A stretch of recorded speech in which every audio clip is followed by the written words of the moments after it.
We are here just at the north and west of the Dead Sea at the community called Qumran, where the famous discovery of the Dead Sea Scrolls was made in 1947.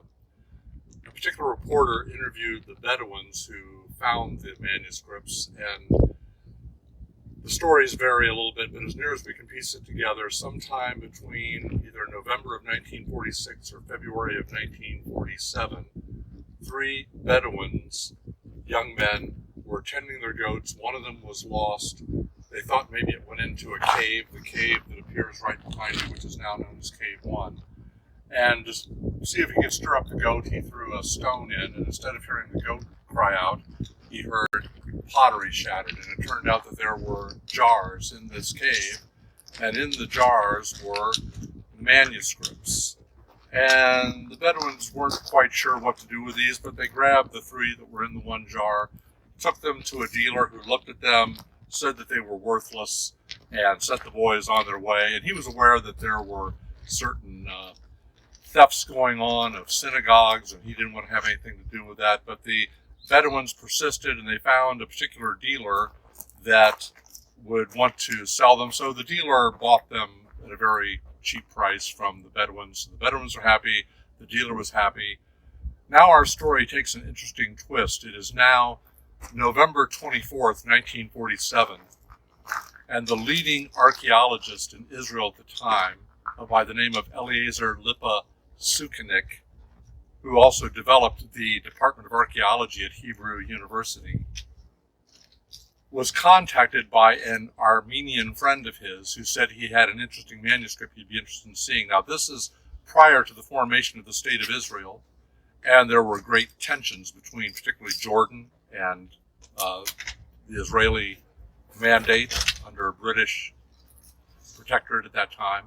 And there was barbed wire separating various areas, but the Armenian and Sukenik came together, and Sukenik, because he was knowledgeable in Second Temple writings and first century Hebrew writing, he immediately, although he didn't recognize the text, he recognized the form of the letters, that this was an important find.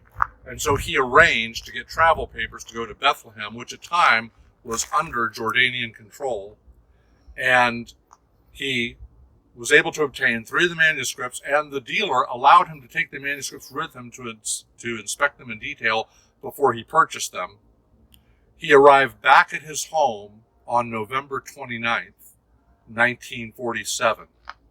And in his own diary, he tells that as he unfolded the scrolls before him and read them, he felt that he was privileged by destiny to be beholding writings that were 2,000 years old. As he was experiencing this, he heard over the radio the vote coming through in the UN approving the motion to form the State of Israel, which also had not been in existence for nearly 2,000 years. So this was an amazing confluence of events. And the story doesn't stop there. Later, out of this same cave, 4 other scrolls were found. The ones that, by the way, that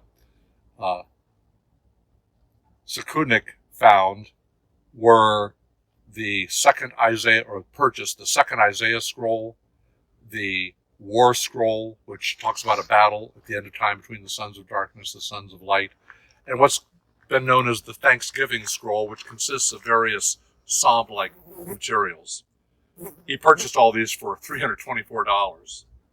Later, his son, Yagdin, who was in America at the time, saw an advertisement in the Wall Street Journal for the sale of ancient texts, and he went through a third party and was able to purchase these for $250,000 and secured them. And this had the complete scroll of Isaiah, scroll of Habakkuk, and a couple of other scrolls. And this was the beginning of the search for Dead Sea Scrolls all over this area, around the area known as Qumran, which takes its name from the wadi, or the little valley that goes between mountains in which water flushes during the rainy season. and also the Essene community that was copying scrolls, preserving scrolls, which is at the base of these mountains. And in all, there were 12 caves from which close to 1,000 manuscripts came. Most of these were in tiny fragments. We could probably be more appropriate to talk about the Dead Sea confetti than the Dead Sea Scrolls, but it has been amazing the job that we have been able to do, or the Israel Antiquity Authority has been able to do, by preserving these various documents using the most modern of technologies. And so scholars across the world are still in the process of studying these scrolls, but they have shed incredible light on the period of Second Temple Judaism in the 1st century, and that time in which as Rabbi Jacob Neusner referred to it, the various Judaisms that existed at the time, the Sadducees, the priestly caste, the Pharisees, which had different groupings within them. And then, of course, you had the Zealots, you had the Samaritans, who had their own copy of the scroll and way of that they thought that they were following the God of the Tanakh. And then there was this, you had the Essenes who rejected the sacrifices at the temple and came out here to the desert to await the coming of Mashiach, the Messiah, at the end of times. And then in the midst of all this, there was this other Jewish movement following this carpenter from Nazareth, Yeshua or Jesus of Nazareth. So we had all of these various expressions of the Jewish faith in, could we say, competition with one another in the 1st century. Of course, Rome, overall, all they wanted was their Pax Romana. They just wanted, as long as there wasn't violence, they just wanted their peace, and they knew how to keep it by crucifying people if they got too far out of hand. But after the destruction of the temple in 70 AD, there were only really 2 expressions of Jewishness left, and that was this Jesus Yeshua movement, which later had Gentiles joining it, and then you had what became known as Rabbinic Judaism, in which Yochanan ben Zakkai, who knew Vespasian, who later became emperor, and he asked permission to form a study center in a city called Yavna, not too far from Joppa and the Mediterranean coast.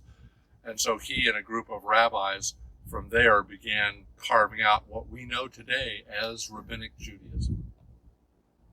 So again, you can see the cave behind me, Cave 1, where this all began. And the story continues to this day.